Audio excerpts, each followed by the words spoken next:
사도행전 16장 16절에서 18절의 말씀입니다. 제가 가진 성경책은 신약성경 214페이지에 있고요. 사도행전 16장 16절에서 18절 석절이니까요. 저와 여러분 합독구로 읽도록 하겠습니다. 시작.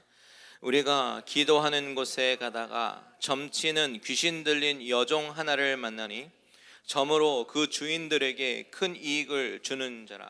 그가 바울과 우리를 따라와 소리질러 이르되 이 사람들은 지극히 높은 하나님의 종으로서 구원의 길을 너희에게 전하는 자라 하며 이같이 여러 날을 하는지라.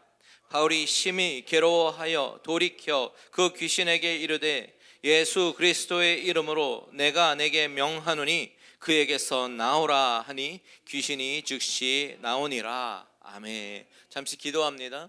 하나님 아버지, 이 시간에 하나님의 말씀이 선포될 때 우리의 심령을 열어주시고 성령께서 감화 감동 허락하여 주셔서 온전히 주님의 말씀 선포되게 하여 주시옵소서. 예수님의 이름으로 기도합니다. 아멘. 하나님의 일은 참으로 놀랍습니다. 내 생각과 내 범위를 훨씬 뛰어넘어서 하나님은 내 고정관념, fixed idea하고 내 선입관, prejudice 이것을 훨씬 넘어서서 하나님은 another paradigm으로 일하시는 하나님이에요. 바울이 가지고 있었던 고정관념이 있었는데 그것은 무엇이냐면 여지껏 하나님께서 일하셨던 방법은 유대회당 중심으로 일하셨구나라고 착각했을 수도 있습니다. 왜냐하면 바울이 새로운 지역에 가면 가장 먼저 유대회당으로 들어갔지요. 기회를 얻으면 복음을 전했습니다. 그때마다 그 가운데 그 복음에 반발하는 유대인들도 있었고, 그리고 또 어떤 사람들은 그 복음을 듣고 깨어지고 회개하는 사람도 있었습니다. 때로는 돌에 맞아도, 때로는 죽을 수 있는 그런 상황 가운데 놓여도 바울은 담대하게 복음을 전했더니 기적적인 일들도 일어나서 병도 고쳐지고요, 많은 사람들이 그 복음을 통해서 하나님 앞에 구원을 받는 역사들이 주 눈에서 막 일어났어요. 주로 그런 패턴으로 사역을 해왔고 하나님도 실제로 역사하셨습니다. 그러니까 그 사역의 패턴에 자신도 모르게 익숙해져 가고 있었어요. 그런데 하나님이 바울과 선교팀원들을 강권적으로 이방 땅 유럽으로 인도하시더니 첫째 가는 도시 빌립보에서는 그런 자신의 어떤 고정관념과 사역의 패턴들을 완전히 뒤엎으시는 것이죠. 그곳에서는 유대인 회당이 없었고 오히려 정말 완전한 이방인 땅 가운데 가게 된 것입니다. 그 가운데 지난 본문에서 하나님은 누구를 만나게 하셨습니까? 강가에서 이방 여인들을 만나게 하셨습니다. 그 가운데 한 이방 여인의 마음을 여십니다. 그녀의 이름은 루디아입니다. 하나님이 여신 그녀의 마음을 통해서 그녀는 참된 복음을 듣게 됩니다. 그 여인은 그동안 아브라함의 하나님, 이삭의 하나님, 야곱의 하나님 알고 있었습니다. 많이 들었어요. 모세의 율법에 대해서도 많이 알고 있었습니다. 즉 여호와 하나님에 대해서 잘 알고 있었던 사람이었다라는 것이죠. 그런데 그것을 성경은 뭐라고 표현하냐면 14절에 하나님을 섬기는 루디아 이렇게 말합니다.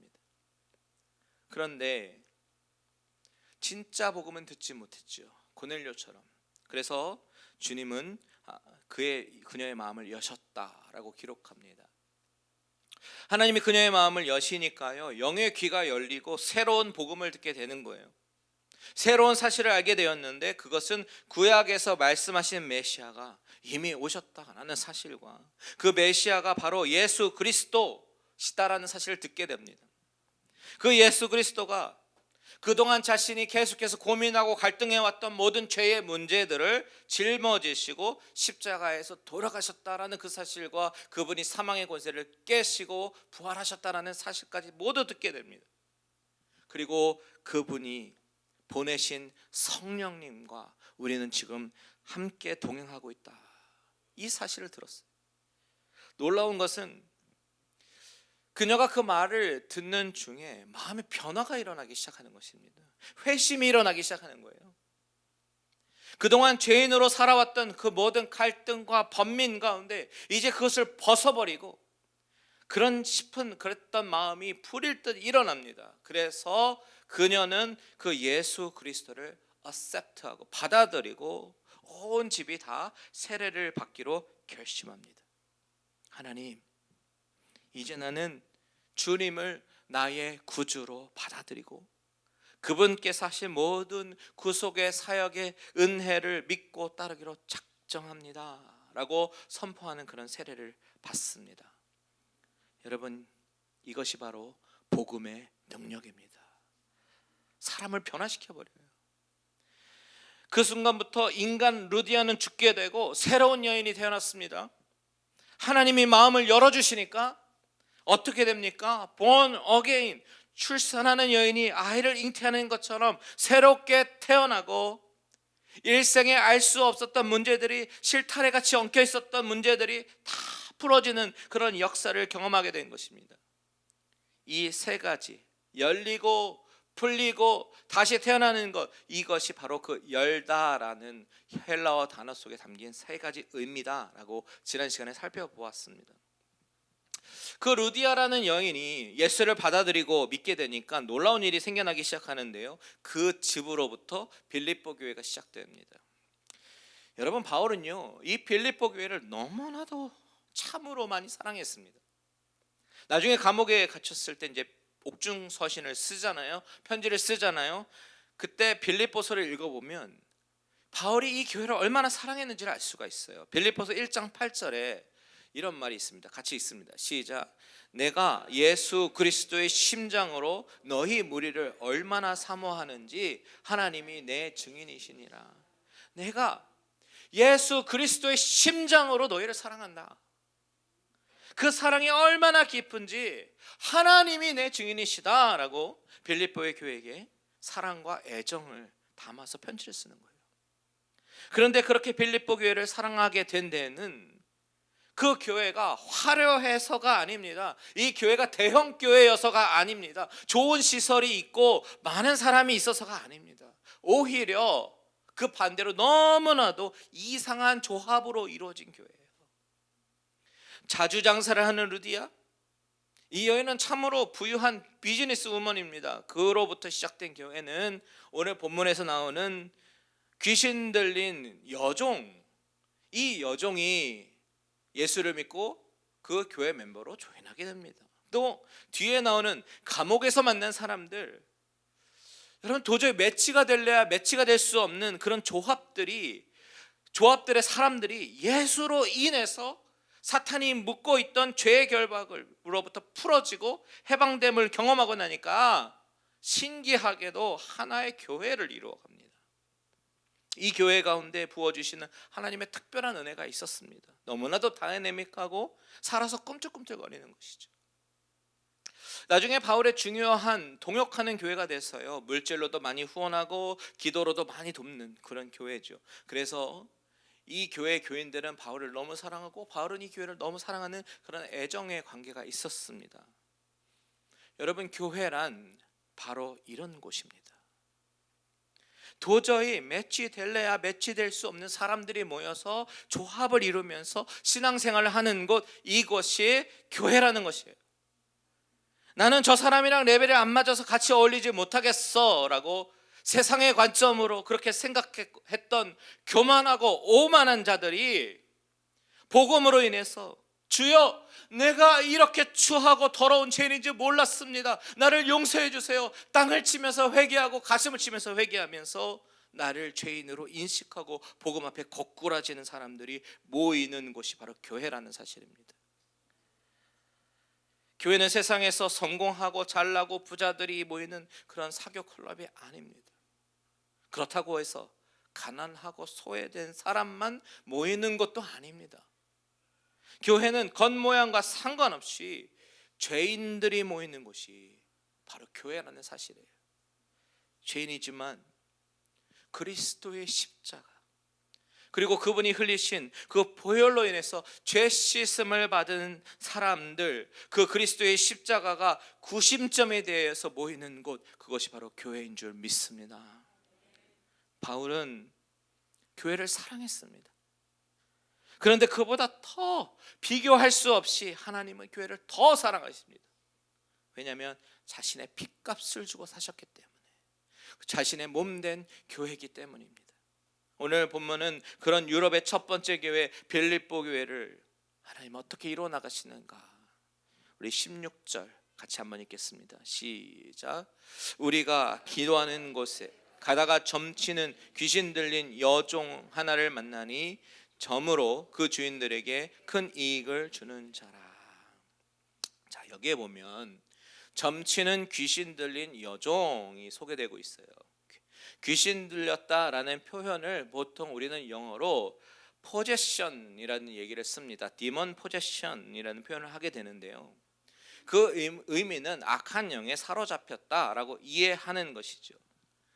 그런데 오늘 본문에 소개되는 이 여종의 경우는 demon possession이라는 말을 쓰지 않고 a spirit of divination이라는 단어를 쓴단 말이죠. 이 차이가 무엇이냐면, 디몬 포제션은 복음서에서 나오는 거라사의 광인이라든지 군대 귀신 같은 경우, 마치 제정신이 아니라 무엇에 홀려서 정신병처럼 스스로 자해를 하거나 헤매이는 사람을 보통 주로 디몬 포제션이라고 부르고요, 오늘 본문에서 귀신 들린 여종은 Spirit of Divination, 즉 무당처럼 미래를 말하는 자, 신접한 여인, 이런 여인을 말하는 것입니다. 자, 그런데 오늘 본문에서 이 여자를 소개할 때 여종이라는 표현을 한단 말이죠. 여종입니다. slave라는 말입니다. 주인이 있어요. 한 주인을 따라야 되는 여종입니다. 슬레이브는 주인의 명령을 따라야 하고 주인이 시키는 대로 해야 되는 그런 신분이죠. 당연합니다. 그런데 이 주인이 이 여종을 데리고 있는 이유가 있습니다. 다름이 아니라 돈벌이 때문입니다. 미래를 말하는 능력이 있다 보니까 사람들이 막 돈을 바리바리 싸들고 옵니다. 사람들의 궁금점이 무엇이었겠습니까? 뻔하죠. 내가 사업하는데 어떻게 될까? 집안에 우환이 있는 것 같은데 어떻게 하면 좋을까? 막 줄을 서서 돈을 내고 그 말을 듣기 위해서 몰려듭니다. 장사가 꽤 잘 되었었던 것 같아요. 그런데 그 여종이 오늘 본문에 보니까 바울과 선교팀을 보고서는 뭐라고 이야기하는지 아십니까? 17절 다 같이 있습니다. 시작. 그가 바울과 우리를 따라와 소리질러 이르되 이 사람들은 지극히 높은 하나님의 종으로서 구원의 길을 너희에게 전하는 자라 하며, 자, 이 사람들은 지극히 높은 하나님의 종이다, 구원의 길을 나타내는 너희에게 전하는 사람들이다 라고 말하는 거예요. 그런데 여러분, 우리가 이 말을 주목해 봐야 합니다. 여러분, 이 귀신 들린 여종이 한 말 틀린 말이 아니에요. 지극히 높은 하나님의 종, 구원의 길을 전하는 자, 이 말 맞는 말입니다. 이들은 하나님께서 보내신 사도잖아요. 그리고 복음을 선포하는 사람들입니다. 그런데 이상한 것은 오늘 본문의 18절에 보니까요, 18절 같이 있습니다. 시작. 이같이 여러 날을 하는지라 바울이 심히 괴로워하여 돌이켜 그 귀신에게 이르되 예수 그리스도의 이름으로 내가 내게 명하노니 그에게서 나오라 하니 귀신이 즉시 나오니라. 18절에 보니까 여러 날을 계속 이렇게 이야기하니까 바울이 괴로워했다라고 기록하고 있다는 것이죠. 맞는 말이고 듣기에 나쁠 것이 하나도 없는 말인데 그 말을 듣고 괴로워합니다. 여러분, 왜 바울이 이 말을 듣고 괴로워했을까요? 생각해 보세요. 아니, 맞는 말을 하고 있는데 많은 사람들로 인정을 받는 점쟁이가, 미래를 말하고 미래를 맞추는 포춘 텔러가 저 사람은 지극히 높으신 하나님의 사람이다, 저 사람은 당신들에게 구원의 길을 전하는 사람이다 라고 소개를 오히려 해주는데 왜 괴로워했느냐는 말이죠. 왜 그랬겠습니까? 바로 이 괴로움은 영적인 고통이었던 것이죠. 영적으로 무언가 부딪히니까 알 수 없는 영적인 방해가 느껴지니까 괴로워한 것입니다. 그것이 무엇이냐? 이 여종의 고백이 여인의 마음으로부터 진심으로 우러나오는 진정한 믿음의 고백이 아니니까 괴로운 거예요. 자, 맞는 말은 하는데 믿음의 고백처럼 보이는데 믿음의 고백이 아닌 것입니다. 왜요? 귀신에 사로잡혀 있으니까. 영적인 세계에 억눌려 있고 자신이 스스로 헤어나올 수 없는 영적인 감옥 안에 갇혀 있으니까 그런 여인이 소리치는 것을 듣고 괴로워하는 것입니다. 저 사람은 구원을 선포하는 사람이라고 말하지만 바울의 귀에는 어떻게 들려요? 나 좀 구해주세요. 나 좀 꺼내주세요. 나 좀 구원해주세요. 이렇게 들리는 것입니다. 여러분, 저자 누가는 이 여인의 외침이 그녀의 진실된 고백이 아니라는 것을 기록하기 위해서 한국어로는 표현하기 어려운 헬라어만의 독특한 표현을 기록합니다. 그것은 정관사를 넣지 않은 거예요. 저 사람들은 당신에게 구원의 길을 전하는 사람이다 라는 이 표현에서 영어 성경에서는 The way of salvation 이라고 the라는 관사를 붙여서 번역을 했지만 그것은 영어의 문법을 맞추기 위한 번역이고요. 헬라어 원어를 보면 길이라는 단어, 호돈이라는 단어 앞에 관사가 없습니다. 그리고 구원의 길을 너희에게 전하는 자다라고 말하죠. 자신을 포함해서 우리에게 말하는 자다라고 이야기하지 않고 너희에게 전하는 자다라고 말합니다. 그녀는 지금 팩트를 말하고 있긴 하지만 그녀의 고백은 진실로 믿음의 고백을 하고 있다는 것이 아니에요. 기계적이고 일반적인 고백, 믿음 없는 고백을 하고 있다는 것입니다. 바울이 그것이 느껴지니까 괴로운 것입니다. 이 영적인 충돌, 갈등이 강하게 일어나는 거예요. 그러면서 바울의 내면에는 저 여인에게 진정한 구원이 필요하다. 그 마음이 강하게 와서 부딪힙니다. 그 여인의 입술에서는 지극히 높으신 하나님의 종으로서 구원의 길을 너에게 전하는 자라고 고백하지만 바울의 귀에는 나 좀 구원해 주세요, 나 좀 살려주세요 외치는 비명으로 들렸던 것이죠. 그래서 어떻게 합니까? 18절에 다시 한번 보시면 바울이 심히 괴로워하여 돌이켜라고 합니다. 돌이켜서 누구에게 말하고 있어요? 그녀에게 말하는 것이 아니라 귀신에게 말합니다. 예수 그리스도의 이름으로 내가 내게 명하노니 그에게서 나오라. 예수 그리스도의 이름으로 명한다, 나오라 라고 명령합니다. 그랬더니 어떻게 됩니까? 귀신이 즉시 나오죠. 여러분, 예수 그리스도의 이름에 능력이 있음을 믿으십니까? 예수 그리스도, 그 이름을 믿는 자, 그 이름을 의지하는 자는 능력을 경험합니다. 바울은 예수 그리스도의 이름으로 선포합니다. 너 거기서 나와라. 바울이 선포하니까 귀신은 즉시 그 예수님의 권위에 눌려서 나오게 됩니다. 여러분, 이 여종은 그동안 악한 영에 눌려 있었고 사로잡혀 있었습니다. 그녀에게는 사도 바울이 하나님의 사람임을 보였고 알았지만 스스로 구원할 수 없으니, 스스로 어떻게 할 수가 없으니 그저 그렇게 팩트만 전달하는 거에 그치고 말았던 것이죠. 그런데 하나님이 바울의 마음을 요동질하게 만드신 거예요. 그녀의 겉모습이 아니라 그녀의 영혼이 보이게 만드셨고 그녀를 긍휼히 여기는 마음을 주시니까 바울은 예수 그리스도의 이름으로 귀신을 물리치게 된 것입니다. 그러니 이 여인이 얼마나 자유로워졌겠습니까? 해방이 되었습니다. 예수 믿게 되었습니다. 그리고 빌립보 교회의 성도가 된 것이죠. 여러분, 우리는 여기서 정말 깊이 생각해 봐야 되는 것이 있어요. 그것이 뭐냐면 첫 번째, 이 여종의 모습처럼 겉모습은 믿음의 고백인 것 같지만 실상은 그렇지 못한 영적인 모습을 우리는 구분해야 된다는 것입니다. 말로는 하나님 이야기합니다. 예수님 이야기합니다. 그리고 자신이 그동안 해왔던 신앙생활의 경력과 연륜을 이야기합니다. 세상 이런 사람 없는 것 같아요. 세상 신실해 보여요. 그런데 실상 그 속에 진짜 예수가 필요한 사람이 있다라는 이야기죠. 겉으로 봤을 때는 몰라요. 왜요? 예수를 말하니까, 십자가를 말하고 성령을 말하니까. 그렇지만 속으로는 진짜 예수가 필요한 사람, 진짜 예수를 만나지 못한 사람이 있습니다. 그렇다면 우리는 그것을 어떻게 알 수 있을까요? 성경은요, 분명히 말합니다. 열매를 보고 알 수 있다라고 얘기해요. 자, 마태복음 7장 봅니다. 마태복음 7장 16절에서 21절 우리 같이 한번 읽겠습니다. 시작. 그들의 열매로 그들을 알지니 가시나무에서 포도를 또는 엉겅퀴에서 무화과를 따겠느냐. 이와 같이 좋은 나무마다 아름다운 열매를 맺고 못된 나무가 나쁜 열매를 맺나니 좋은 나무가 나쁜 열매를 맺을 수 없고 못된 나무가 아름다운 열매를 맺을 수 없느니라. 아름다운 열매를 맺지 아니하는 나무마다 찍혀 불에 던져지느니라. 이러므로 그들의 열매로 그들을 알리라. 나더러 주여 주여 하는 자마다 다 천국에 들어갈 것이 아니요 다만 하늘에 계신 내 아버지의 뜻대로 행하는 자라야 들어가리라.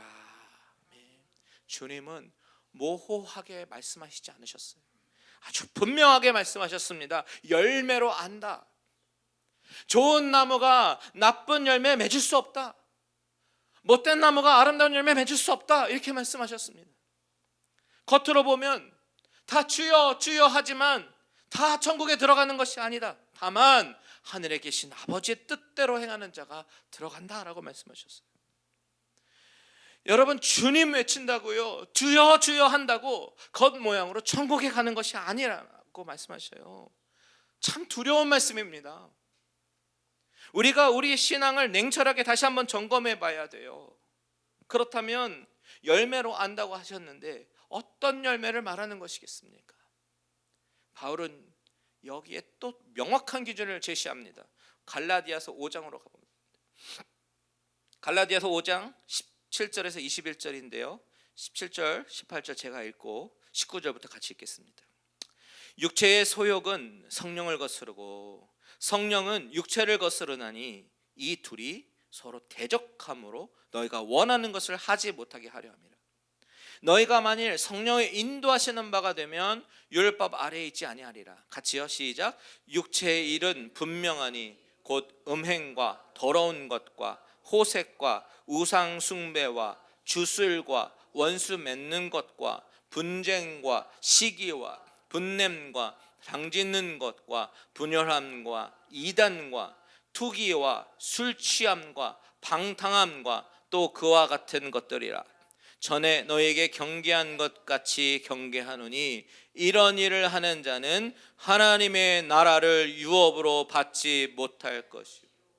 여러분, 예수를 정말 마음속에 모시고 사는 사람은 음란하지 않습니다. 원수 맺지 않고 화목합니다. 시기, 분냄, 당짓는 것, 분열 없습니다. 방탕하게 살지 않아요. 이런 일을 하는 자들은 하나님의 나라를 유업으로 받지 못한대요. 순간순간 유혹에 넘어갈 수는 있겠지요. 우리가 죄성이 있으니까. 그렇지만 그때 바로바로 돌이켜 회개를 해야 됩니다. 사탄이 좋아하는 대로 그냥 박수에 장단 맞추면 안 됩니다. 성령의 소욕과 육체의 소욕 서로 거스르기 때문에 공존할 수 없다라고 말씀하시는데, 그렇다면 성령의 열매는 무엇입니까? 22절과 23절 시작. 오직 성령의 열매는 사랑과 희락과 화평과 오래 참음과 자비와 양선과 충성과 온유와 절제니 이 같은 것을 금지할 법이 없느니라. 자, 성령의 열매 첫 번째가 뭡니까? 사랑입니다. 사랑은요, 고린도전서 13장의 사랑장에 나오잖아요. 사랑은 오래 참고 온유하고 시기하지 않고 자랑하지 않고 교만하지 않습니다. 성내지 않고 모든 것을 참고 바라고 견디는 것, 성령의 9가지 열매하고 너무 많이 매치가 되잖아요. 자, 24절 같이 읽습니다. 시작. 24절 시작. 그리스도 예수의 사람들은 육체와 함께 그 정욕과 탐심을 십자가에 못 박았느니라. 여러분, 오늘 본문에서 빌립보 교회의 새로 멤버가 된 이 귀신 들린 여종, 이 여인은 올바른 것을 이야기했고 바울과 선교팀을 향해서 지극히 높으신 하나님의 종, 너희에게 구원을 선포하는 사람이라고 말했지만 정작 정말로 예수가 필요했던 사람은 바로 이 여종이었던 것처럼 우리에게 정말 필요한 것은 올바른 말, 팩트라고 하면서 남에게 상처를 주고 교만하고 당짓고 분열하기보다는 예수 그리스도의 이름으로 정말 그분과 인격적으로 인카운터 함으로써 예수가 내 안에 거하고 사랑과 희락과 화평과 오래 참음으로 온유와 절제의 모습이 열매로 나타나면서 공동체를 살리고 세우는 모습이 바로 우리에게 필요한 줄 믿습니다. 자, 두 번째, 오늘 본문 말씀을 통해서 우리가 기억해야 되는 것은 바울이 이 여인의 외침을 듣고 괴로워하면서 외면하지 않았다라는 것을 우리는 주목해 보아야 합니다. 여러분, 바울의 사명이 무엇이에요? 이방인의 사도로 부르심을 받은 것입니다. 그렇다면 저와 여러분의 사명은 무엇입니까? 마찬가지로 땅끝까지 이르러 내 증인이 되라는 것입니다. 믿으십니까? 여러분, 우리가 이 사명을 잃어버리면 안 됩니다. 잃어버리는 순간 교회가 존재해야 할 목적이 없어지는 거예요. 저의 사명은요, 저에게 맡겨진 여러분들 한 영혼 한 영혼 자꾸만 이 성경의 이 사실을 일깨워서 흔들어서 깨워서 우리가 선교적 교회로 나아가야 됩니다, 이렇게 말씀드리는 것이 제가 해야 될 사명입니다. 여러분, 절대로 주일에 예배 드리는 것으로 할 일 다 했다고 여기시면 절대로 안 됩니다. 우리가 계속해서 영적으로 민감하게 말씀과 기도의 자리에 나가고 끊임없이 영혼 구원을 위해서 가거나 보내거나 이것을 해야 되는 것입니다. 바울은 이 여인의 외침을 듣고 괴로워했습니다. 우리도 우리 주위에서 계속해서 우리에게 외치는 사람들이 있을 거예요. 매일 보는 사람, 잘 지냈어요? 이 말 한마디 안 해. 나 좀 살려주세요. 나도 좀 구원받게 도와주세요. 이렇게 외치는 것일 수도 있습니다. 그 외침을 외면하지 마십시오. 지금 수많은 선교지에서도요, 수많은 영혼들이 손을 뻗고 내 손 좀 잡아달라고 외치고 있습니다. 이 외침을 외면치 마십시오. 우리가 할 일은 주일 예배만으로서가 아니라 끊임없이 선교사님들을 위해서 기도하고 서포트하고 내 주위에 있는 사람들에게 복음을 전하는 것, 이것이 우리가 그리스도인으로 감당해야 될 사명인 줄 믿습니다. 겉모습만 크리스찬의 모습이 아니라 진짜 크리스찬의 모습으로, 하나님이 원하시는 교회의 모습으로 나아가기로 작정하는 저와 여러분들 되시기를 주님의 이름으로 축원드립니다. 아멘. 다 같이 찬양하고 우리 기도하겠습니다.